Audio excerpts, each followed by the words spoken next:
Swedish Prime Minister Magdalena Andersson will resign on Thursday after a bloc of 4 Conservative parties won the parliamentary elections. Andersson, the leader of the Social Democrats, accepted defeat of her centre-left coalition in a speech last night. The 4 right-wing parties seem to have barely 50% of the vote in the elections, and they have an advantage of 1 or 2 seats.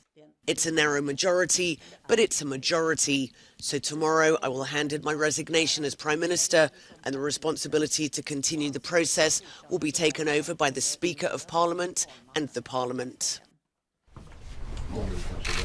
The far-right Sweden Democrats, led by this man, Jimmie Åkesson, took around 20% of votes after an election campaign focused on anti-immigration policies. Ulf Kristersson is the leader of the Conservative Moderate Party, which won 1/5 of votes. He's now expected to form a new government with the Sweden Democrats and 2 other right-wing parties. Sweden's election results mark the end of an 8-year left-leaning coalition.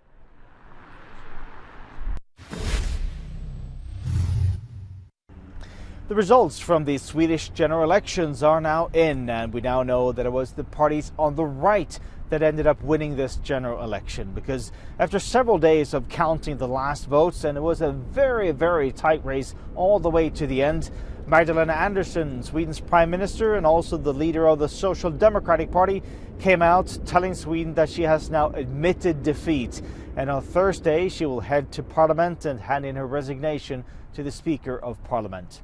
She did, however, say, though, in her press conference that she's worried because the second largest party in this election is the controversial party, the Sweden Democrats.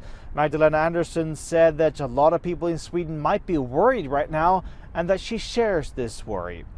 On the winning side, however, with their celebration, the leader of the Christian Democratic Party, for example, Ebba Busch, has come out saying Sweden voted for a change of government and we're ready to step into that role. The leader of the Moderate Party, Ulf Kristersson, is expected to be Sweden's new Prime Minister. He's also come out saying thank you so much for the confidence. However, it might take several days and even weeks before we actually have a new government in place. First, there needs to be some difficult negotiations between these parties to the right. Should the Sweden Democrats be included in the government, or should they just be a supporter of the new government? For now, though, Magdalena Andersson remains in power as a caretaker government until the new Prime Minister is in place. Per Berg for Snyberg, Euronews, Stockholm, Sweden.